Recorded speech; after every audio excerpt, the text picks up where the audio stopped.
अस्सलाम वालेकुम नाजरीन, आ गई हूँ मैं आपकी दोस्त आपकी host Iqra Naeem and I welcome you all to my show Dil Kholkar. एक ऐसा शो जिसमें हर शख्स बता सकता है अपनी कहानी अपनी ज़बानी। हमारी आज की एपिसोड उन कहानियों में से है जो सिर्फ दर्द की नहीं बल्कि हौसले, सब्र और ख़ुद को दोबारा खड़े करने की मिसाल होती हैं। और हमारी जो आज की गेस्ट है वो इस बात की मिसाल है कि बीमारी इंसान की पहचान नहीं होती मगर उससे लड़ने का तरीका इंसान की असल पहचान बनती है। तो आइए ख़वातीन और हजरात, let's welcome a very talented and respected pharmacist, social worker and the founder of hydrocephalus community in Pakistan, doctor असना जुबैरी। अस्सलाम वालेकुम। वालेकुम अस्सलाम। कैसी हैं आप? अल्हम्दुलिल्लाह मैं ठीक हूँ। इकरा, आप कैसी हैं? मैं भी बिल्कुल ठीक हूँ अल्हम्दुलिल्लाह। Thank you so much for being here. Thank you so much for having me here. I am very much thankful कि आपने मुझे बुलाया। No problem. तो हम सबसे पहले जानेंगे आपके फैमिली के बारे में। कौन कौन है आपकी फैमिली में? मैं अपनी मदर के साथ रहती हूँ। My father died when I was 15 year old in 2010 और हम 4 बहनें हैं और मेरा एक भाई है। माशाल्लाह माशाल्लाह, ज़बरदस्त। एंड थोड़ा आपका एजुकेशनल बैकग्राउंड के बारे में भी हम जानेंगे कि आपने कौन से कॉलेज से पढ़ाई की, फिर कौन सी डिग्री ली?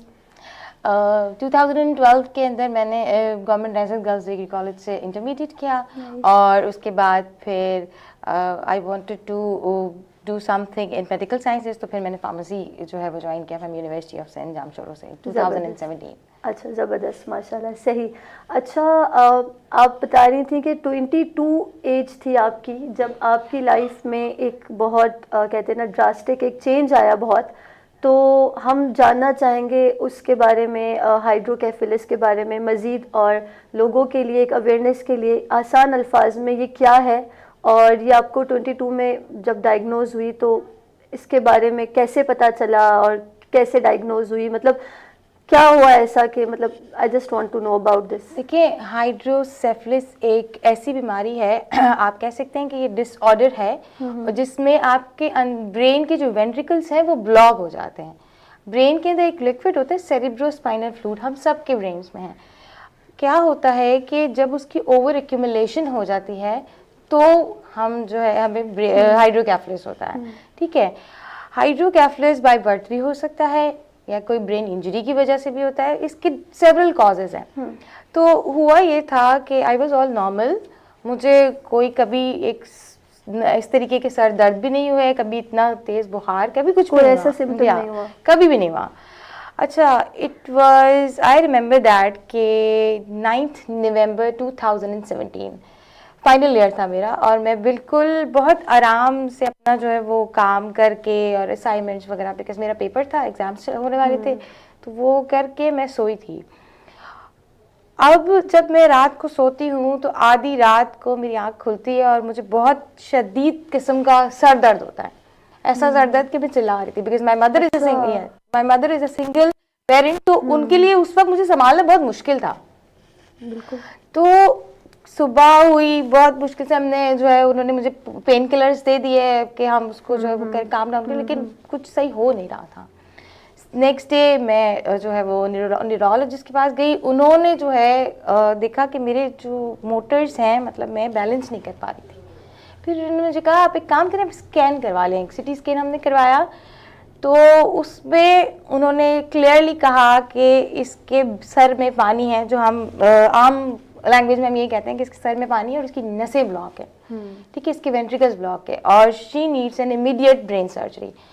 तो उस वक्त ये था कि उन्होंने कहा कि इसका, हमने कहा कि शायद इसका कोई इलाज ऐसा हो सकता है कि मेडिसिन से भी, ऑब्वियस सी बात है। ठीक है, हम यही सोचेंगे कि सर्जरी अचानक से सर्जरी सुनना और हाँ बिल्कुल, तो वो बहुत एक डिफिकल्ट सिचुएशन थी मेरी अम्मी के लिए स्पेशली, क्योंकि वो तो मुझे बता भी नहीं पा रही थी कि ये हुआ क्या है। उसके बाद उसमें जो है उन्होंने कहा कि हम इसकी सर्जरी करेंगे और इसके लिए एक ट्यूब लगती है जिसको हम वेंट्रिकुलर पेरिटोनियल शंट कहते हैं, जो कि ब्रेन से किडनी में जाएगा। ठीक है, और ये परमानेंट है। ठीक है, आप ये नहीं सोचा कि ये निकल जाएगा या मतलब इसके अलावा भी कोई और प्रोसीजर्स होते हैं। सिर्फ एंडोस्कोपिक थर्ड वेंट्रिकुलरटोमी भी उन्होंने बोली थी, ईटीवी, बट उससे ये था कि एक्यूमुलेशन दोबारा हो सकती थी, but it is the permanent treatment और अब इसको फिर इसी के साथ जीना पड़ेगा लाइफ टाइम। सो ये उस वक्त एक बहुत डिफिकल्ट सिचुएशन थी और मेरी मदर के अंदर ऑनेस्टली इतना वो नहीं था क्योंकि वो सिंगल पेरेंट थी, वो प्रोफेसर थी, हाँ वो प्रोफेसर थी और वो प्रोफेसर रिटायर हुई है, बट वो she was unable to take any kind of decision कि मैं क्या कर रहा हूँ। फिर लेकिन मैं बहुत ज़्यादा अल्हम्दुलिल्लाह मेरे मामू ने मुझे बहुत ज़्यादा एम्पावर्ड किया है, तो उनसे मैंने डिस्कस किया, उन्होंने कहा नहीं आप जो है वो सर्जरी की तरफ मैं बिल्कुल रेडी थी। इवन ये कि मुझे बिल्कुल भी कोई टेंशन नहीं थी कि क्या होने वाला है क्या नहीं होने वाला। बहुत बड़ी बात है, लाइक सुनने में ही मुझे लग रहा है कि ये बहुत एक डिफिकल्ट और पेनफुल शायद सर्जरी थी, बट आपने उसी वक्त ही स्ट्रेंथ शो की, तो बहुत बड़ी बात है माशाल्लाह। Major brain surgery. अब आप सोचिए कि जब आपको अचानक से पता चलेगा एग्जाम्स होने वाले हैं आपके और आप जो है मैंने अपना जो है ना ग्रेजुएशन पूरा कॉन्वोकेशन जो है वो प्लान किया हुआ था अपने माइंड में, और लाइफ के अलग ही प्लान्स थे और अचानक से ये चीज और लाइफ टुक अ यू टर्न। और फिर मुझे ये पता चला तो मुझे उस वक्त ये समझ नहीं आ रहा था कि ये अचानक मेरे साथ हो क्या। देन उसके बाद मुझे ये भी नहीं पता था कि आगे के चैलेंजेस क्या होंगे, बिकॉज जब हमारे माशरे में कोई खातून स्पेशली बीमार होती है तो बहुत सवाल तो उसके लिए बहुत ज्यादा, स्पेशली लड़की, और आप जब क्रॉनिक इलनेस के साथ आप जो है वो सरवाइव कर रहे हैं तो आपको बहुत बहुत चीजें फेस करनी पड़ेगी, आपने कभी सोचा भी नहीं होगा। तो उस वक्त फिर उन्होंने कहा कि ये जो ट्यूब आपको लगेगी ये आपको ऑर्डर करनी पड़ेगी। तो मैं जो हूँ मैं अपनी मदर को देख रही थी क्योंकि उनमें इतनी हिम्मत ही नहीं थी कि वो जाके वो ऑर्डर करके भी वो ऑर्डर रिसीव करे ना। तो मैंने कहा नहीं, मैं सर्जरी करवाऊंगी और मैं ही वो ऑर्डर रिसीव करूंगी। मैं वहां जाके वो ट्यूब लेके आई और इट वाज लाइक मैं उनको देख रही, मैं उस ट्यूब को देख रही, मैंने कहा अच्छा ठीक है ये लगेगी, और वो सारे के सारे मुझे देख रही है इसको वाकई कुछ बहुत उस वक्त भी बहादुर थी माशाल्लाह अल्हम्दुलिल्लाह। अच्छा फिर क्या होता है कि उन्होंने जो है वो सर्जरी 2017 में मेरी सर्जरी हुई, फरवरी 2017। और उससे पहले भी हम ये सोच रहे थे कि शायद कुछ ऐसा हो या कोई ऐसे ट्रीटमेंट्स हो जिसकी वजह से सर्जरी ना हो सके, बट ऐसा कोई ट्रीटमेंट अभी तक तो है ही नहीं कि हाइड्रोसेफलस का कि जिसमें सर्जरी ना हो। फिर हुआ ये कि सर्जरी हुई फाइनली, लेकिन आप हमेशा जो है वो स्ट्रांग नहीं रह सकते ऑनेस्टली। मैं इतनी पूरी जो है इस जर्नी के अंदर, हाइड्रोसेफलस जर्नी के अंदर मैं बहुत स्ट्रांग रही, लेकिन जब टूटी थी, जब मैंने अपने बाल डस्टबिन के अंदर देखे थे, यू नो व्हाट, कि आप एक खातून हैं और आपका जो है आपके बाल कट जाए, आपको कैसा लगेगा? हाँ, तो वो जब उन्होंने बैंडेज हटाई इकरा, तो उन्होंने वूंड साफ करने के लिए, जख्म साफ करने के लिए ना उन्होंने मेरे बैंडेज हटाई थी, तो वो एकदम से सारे बाल मेरे नीचे गिर गए। तो वो जब नीचे गिरे तो मैं उसको देख के रोने लगी कि मैं अब क्या करूं, मतलब अब उस वक्त मुझे लगा था कि कुछ हो गया है। मतलब ये चीज मैंने मूवीज वगैरह में देखी है ये सिचुएशन, बट एक रियल पर्सन मेरे सामने है जिसके साथ ये हुआ, तो वाकई दिस इज तो उस वक्त मैं ये नहीं, मतलब मैं अपनी कंडीशन नहीं बता सकती, बिकॉज मैं उस वक्त फर्स्ट टाइम रोई थी अपनी पूरी जर्नी के अंदर, इतने मंथ से जो चल रहा था। तो फिर उसके बाद जो है फेल्योर्स, क्योंकि उसके बाद 2 साल तक आई वॉज बेड रिडन। वो मुझे अब लगता है कि मैं अपनी ही वजह से थी, कि मैं उस चीज से कोप अप नहीं कर पा रही थी, क्योंकि I was bedridden because of physical challenges और इमोशनल चैलेंजेस, बोथ। ओके, क्योंकि मेरा ब्लडर जो है वो अनकंट्रोलेबल था और I was unable to hold urine, ठीक है। उसके बाद मैंने कोशिश भी की कि मैं शायद उठ के जो है वो अपनी जो है नॉर्मल रूटीन की तरफ आ सकूं, बट वो हो नहीं सका क्योंकि यूनिवर्सिटी की तरफ से भी एयर बैग हो चुकी थी और जो है वो सारे मेरे जो कलीग्स थे वो ग्रेजुएट हो चुके थे, तो सब आगे बढ़ रहे थे और मैं कुछ टाइम के लिए स्टॉप हो गई थी, मैं पीछे चली गई थी, मैं उनसे भी पीछे जा चुकी थी। तो वो एक जो मतलब मैं कहती हूँ कि वो समा था, वो मैं बयान ही नहीं कर सकती कि मैं क्या उस वक्त क्या महसूस करती थी। मैं अपने आप को वो मिरर में नहीं देख पाती थी, क्योंकि मुझे लगता था आई लुक अगली, मैं अच्छी नहीं लग रही।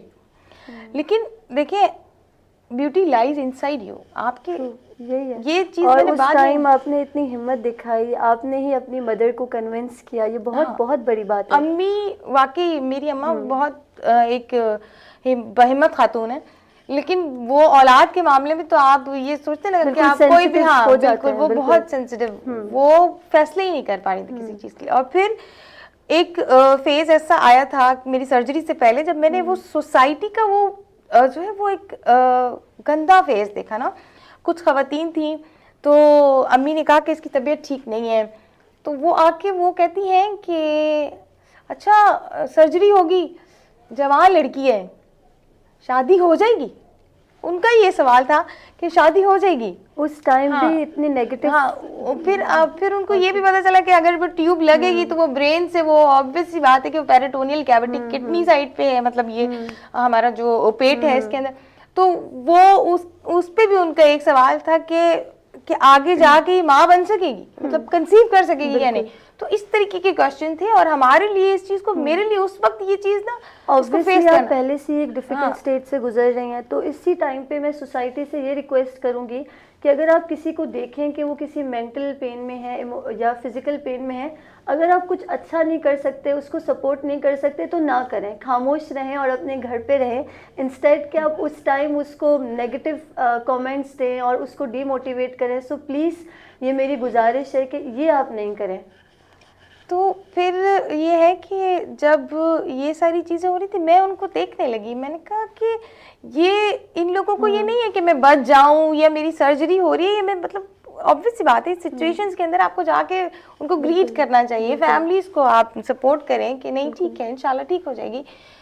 उन्होंने इस चीज़ को, मतलब उन्होंने कुछ भी पॉजिटिव नहीं किया, पर नेगेटिव किया, और मैं उनकी शक्लें देख रही थी, और क्योंकि मेरी मदर जो है वो बहुत परेशान हो गई थी इस बात से भी। बट अल्हम्दुलिल्लाह आपकी फैमिली आपके साथ थी, और वही बात है कि आपका उस टाइम भी तवक्कुल बहुत स्ट्रांग था, और आपको एक पता था कि इंशाल्लाह बस ये कुछ टेम्परेरी फेज है, और फिर मुझे भी I knew that even doctors ये कह रहे थे कि अगर ये इसको जो है बचपन से है तो ये सरवाइव कैसे करिए, 22 साल में कभी भी सर में दर्द नहीं हुआ, बुखार नहीं हुआ, क्योंकि इस तरीके की सिचुएशंस के अंदर बच्चों के सर बड़े हो जाते हैं अमूमन। तो ऐसा कोई ऐसी कोई वो नहीं थी, ना मुझे कभी कोई ब्रेन इंजरी हुई ना कुछ। इवन इसकी जो मेजर कॉज है, जो कि बाद में मुझे रिसर्च से पता चली कि फॉलिक एसिड की डेफिशिएंसी हमारी खवातीन के अंदर ये मेजर प्रॉब्लम है, जो कि न्यूरल ट्यूब डिफेक्ट्स का बाइस बनते हैं। यानी न्यूरल ट्यूब डिफेक्ट्स में हाइड्रोकेफलस, बच्चों का सर बड़ा हो जाना,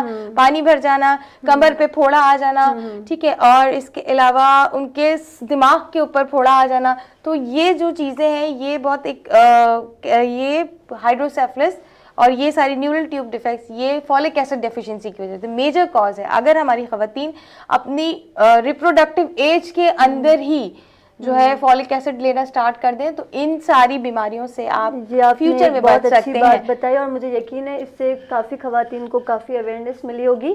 हम जानेंगे पोस्ट ब्रेन सर्जरी आपकी लाइफ के बारे में, मगर वक्त होता है एक शॉर्ट ब्रेक का, तो ब्रेक लीजिए, कहीं मत जाइए, दिल खोलकर जल्दी वापस आइए।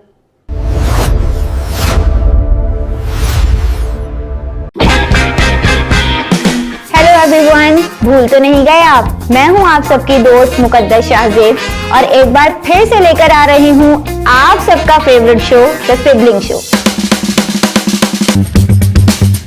इस प्रोग्राम में आप शिरकत कर सकते हैं अपने पार्टनर के साथ, और मैं आप लोगों से पूछूंगी कुछ चटपटे से सवालात, और होंगे कुछ मजे मजे के गेम्स, जिनके जरिए मैं चेक करूंगी आपका अंडरस्टैंडिंग लेवल। तो देर किस बात की, जेम्स टीवी के ऑफिशियल नंबर पर राब्ता करें और बन जाएं मेरे मेहमान। तो देखना ना भूलें the sibling show every Saturday at 5 PM only on Gems TV.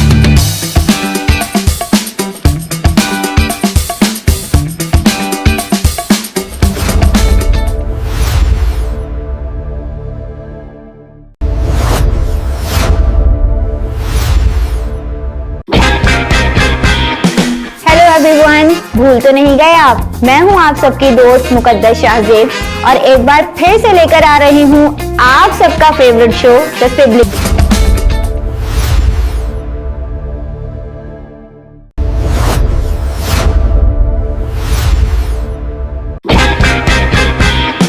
Hello everyone, भूल तो नहीं गए आप। मैं हूं आप सबकी दोस्त मुकद्दस शाहजेब और एक बार फिर से लेकर आ रही हूं आप सबका favourite show the sibling show.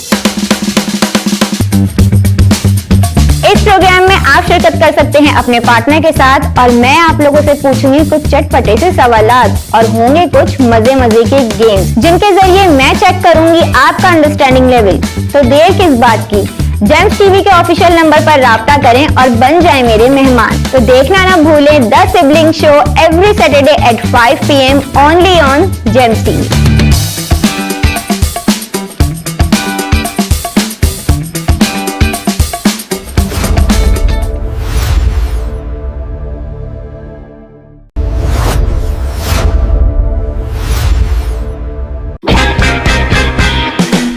Everyone, भूल तो नहीं गए आप। मैं हूं आप सबकी दोस्त मुकद्दस शाहजेब और एक बार फिर से लेकर आ रही हूं आप सबका फेवरेट शो द शिरकत कर सकते हैं अपने पार्ट।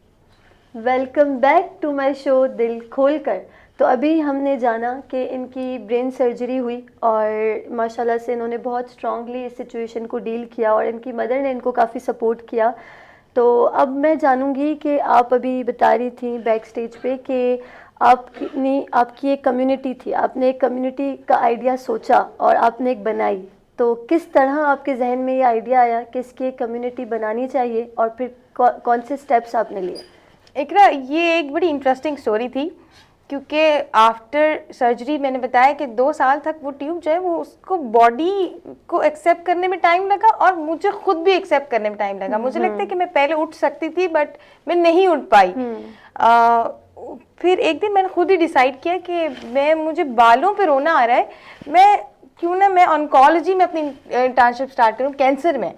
फिर मैंने जब निम्रा से अपनी इंटर्नशिप स्टार्ट की तो वहां पे जो है मैंने और भी पेशेंट्स देखे और मैंने उनको अपने से ज्यादा तकलीफ में देखा। ठीक है, तो फिर वहां से मुझे बड़ी मोटिवेशन मिली। मैं वहां पे उनको भी काउंसिल करती थी और उनसे भी मुझे बहुत ज्यादा सीखने को मिलता था और आप भी इन अदर वे काउंसिल हो जाते थे। इसमें मुझे लगता है कि मैं वहां सक्सेसफुल हुई। जब मैंने वो छोड़ा इदारा तो वहां पे लोग पेशेंट्स आते थे और वो मेरा पूछते थे कि वो कहाँ है। बाद में भी मुझे लोग कॉल कर करके बता रहे थे कि वो तुम्हारा पूछते हैं।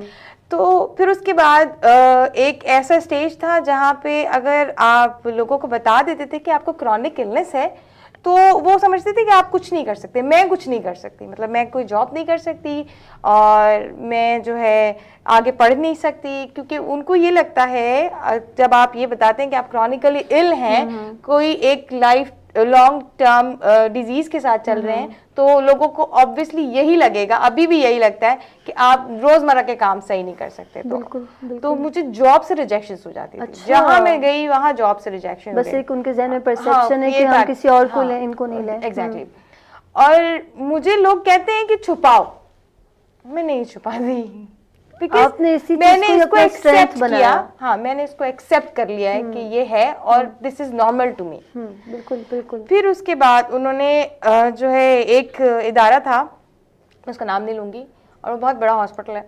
तो मैं उस हॉस्पिटल के अंदर मुझे जॉब मिली थी, लेकिन मेरी तबीयत वहाँ ख़राब हो गई। कुछ इश्यूज थे, उन्होंने मुझे कुछ स्ट्रेस, मैं स्ट्रेस ऐसी में थी और बहुत ज़्यादा ना, तो उस दिन मेरी तबीयत ख़राब हुई और उन्होंने मुझे कहा कि आप रिज़ाइन करते हैं, आप रिज़ाइन करते हैं। अच्छा, फिर क्या होता है कि उन्होंने मुझे एक ऑफिस में बुलाया था और वहाँ पे 4 डॉक्टर्स बैठे हुए थे ना, ठीक है, एक बोर्ड बिठाया हुआ था, एक अदालत थी, ठीक है, और उन चारों ने मुझे वहाँ इकरा बिठा के ये यकीन दिलाया कि आप मेडिकल हेल्थ प्रोफेशन के लिए जो है वो फिट नहीं है, आप इल हैं, आप कोई काम नहीं कर सकती इमरजेंसीज के अंदर खड़े होके। आप हालांकि मेरी बहुत अच्छी प्रैक्टिस थी ये इसमें ऑन्कोलॉजी में और जनरल मेडिसिन में भी बहुत अच्छी मेरी प्रैक्टिस रही, लेकिन उनको ये लगता था, और मैं पीट्स की जो है डोजेस कैलकुलेशन वगैरह सब बहुत अच्छी तरीके से करती थी, लेकिन उनको ये लगता था कि मैं ये नहीं कर सकती ना, ठीक है, जस्ट बिकॉज कि मेरी एक दफ़ा तबीयत ख़राब हो गई थी वहाँ पे। तो उन लोगों ने, हाँ, उन लोगों ने वहाँ पे, वो डॉक्टर्स थे, मुझे हैरानी इस बात की थी, तो उन लोगों ने मुझे कहा कि आप नहीं कर सकती, आप रिज़ाइन करते हैं। अच्छा, क्योंकि मैंने ऑलरेडी बहुत जगह से रिजेक्शंस मुझे मिल चुकी थी, तो मुझे लगता था कि ये जॉब है तो आई शुड सिक्योर दैट, और मुझे यही काम करना है, कैसा भी माहौल है कैसा नहीं। तो उन्होंने मुझे यकीन उस वक्त दिलाने की पूरी कोशिश की कि आप कुछ भी नहीं कर सकती, ठीक है, आप हॉस्पिटल में काम करने के लायक ही नहीं है, आप जाएं। पर आपने रिजाइन नहीं किया? नहीं, मैंने रिजाइन किया। हाँ, मुझे रोना भी आ रहा था, मैंने रिजाइन किया। हाँ, मैंने रिजाइन किया और मैं वापस आ गई। और मुझे लगता है कि जब मैंने अल्लाह से कंप्लेन की कि आपने मुझे इस चीज के लिए क्यों चुना है, तो एक बेहतर दरवाजा अल्लाह ने मुझे जवाब दिए हैं कि आपको मैंने इसलिए चुना है। फिर उस दिन क्या होता है, इत्तेफाक ऐसा था कि मैं फेसबुक में, मुझे रोना आ रहा था, मैं रो रही थी घर पे बैठ के, और मैं फेसबुक स्क्रॉल कर रही थी। ठीक है। एक बंदे का एक मैसेज था, एक कमेंट था कि अगर पाकिस्तान में कोई हाइड्रोसेफलस का पेशेंट है तो काइंडली प्लीज मुझसे राब्ता करें। मैंने उस पे कमेंट किया, उसी वक्त मैंने उस पे कमेंट किया, मैंने कहा यस आई एम। अच्छा, फिर उन्होंने मुझे मैसेंजर पे कॉल किया ना, वहाँ से एक आदमी की आवाज़ थी, और उन्होंने मुझसे मेरी जर्नी पूछी कि आपको क्या है क्या नहीं। मैं भी उनको बताती गई। तो मैंने फिर उनसे सवाल किया, उसने मुझसे एक सवाल किया, उसने मुझसे पहले सवाल किया था कि आप मुझे ये बताएं कि आपको कितना दर्द होता है। बड़ा स्ट्रेंज सवाल था। मैंने कहा ये कैसे पूछ रहे हैं मुझे सर दर्द हो रहा है, कितना मैं कैसे बताऊं। बिल्कुल। तो मैंने कहा अच्छा, आपको मेरे पास, मैं इसको ऐसे मेजर नहीं कर सकती दर्द को, लेकिन मैं ये बता सकती हूँ कि अगर आपके सर पे कोई हथौड़ा मारे आपको कैसा लगेगा।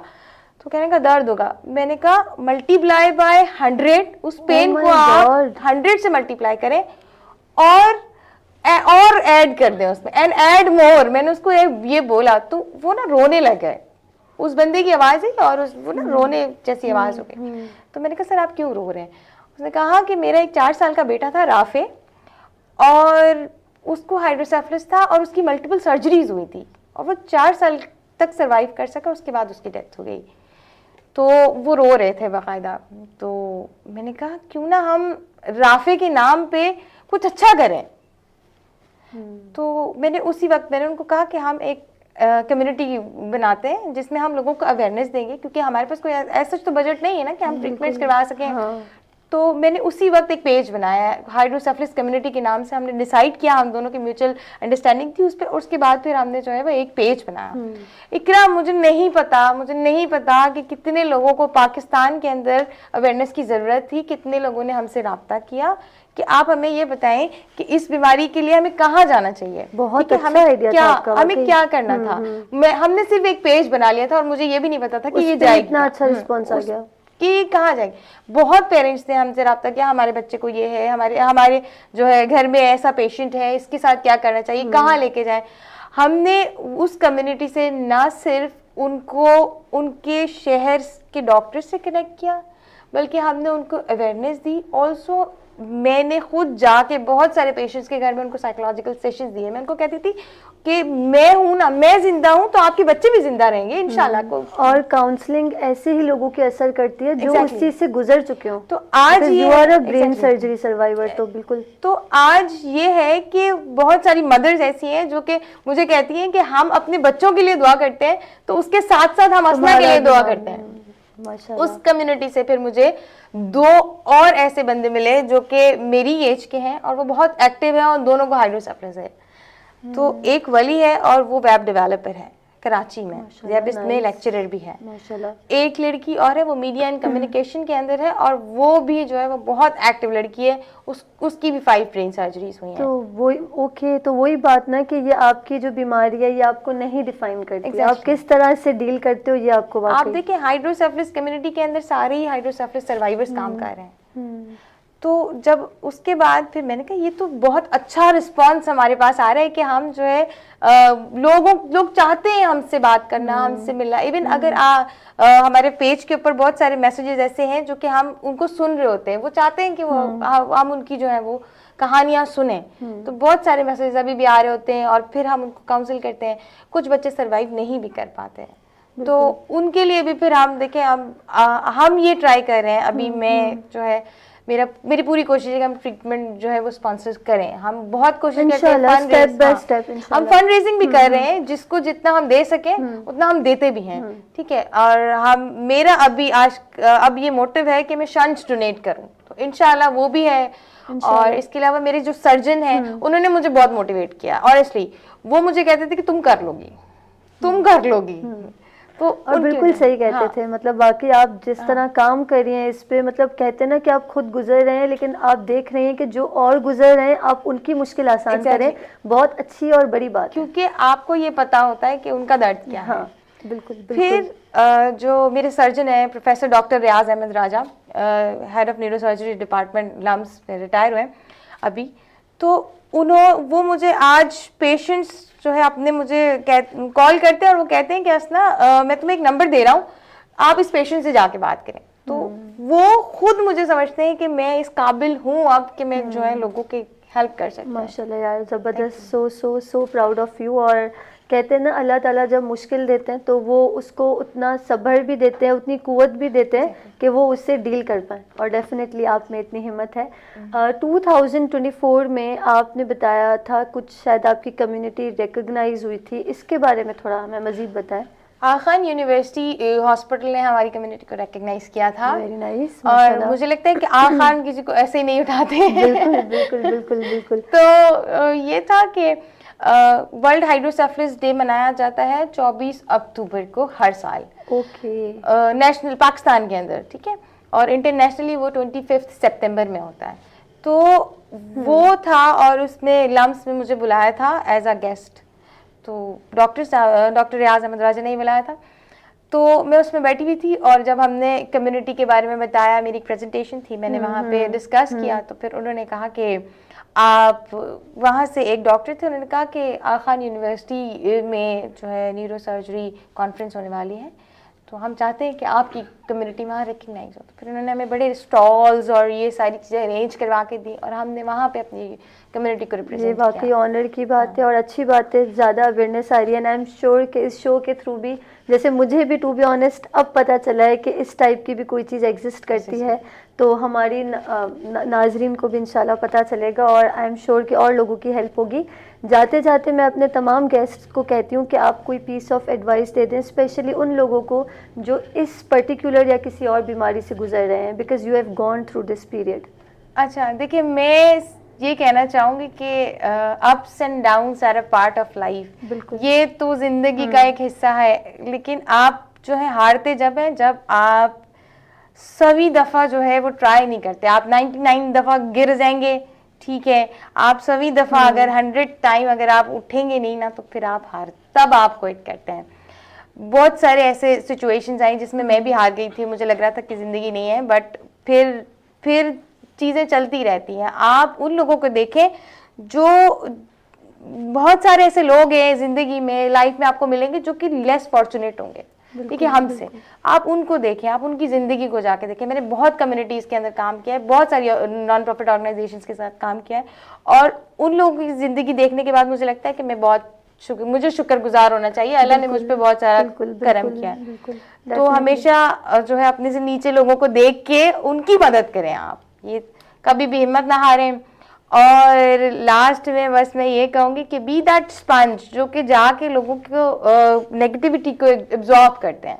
आप दुनिया में गम देने वाले बहुत हैं, बहुत आपको दुख मिलेंगे ये सब, लेकिन बहुत कम लोग होते हैं जो कि लोगों के काम आते हैं। तो आप अगर किसी के दुख में जो है वो अगर आप जो है खड़े हो जाएं, लाइट देन प्लीज बी। बिल्कुल, गोल्डन वर्ड्स ऑफ विजडम। आपसे बात करके बहुत अच्छा लगा और मुझे यकीन है जिन सब ने भी आपको सुना उनको भी इतना ही अच्छा लगा होगा। Thank you so much. खवातीन और हजरात, जाते जाते मैं भी कुछ कहूँगी। Some battles are invisible, but the strength they build is undeniable. हम अक्सर साइलेंट बैटल्स बहुत लड़ रहे होते हैं जो लोग नहीं देखते। हम खामोशी से लड़ रहे होते हैं, बिना गवाहों के, बिना शोर के। तो अगर आप भी किसी साइलेंट बैटल से लड़ रहे हैं तो प्लीज़ ये याद रखें कि यहीं से ही आपके मजबूत बनने का सफ़र शुरू होता है। So please don't give up and stay strong. जल्दी मुलाकात होगी एक और इंस्पिरेशनल स्टोरी के साथ। तब तक के लिए ख्याल रखें, दिल खोलकर मुस्कुराएं, दिल खोलकर। अल्लाह हाफिज़।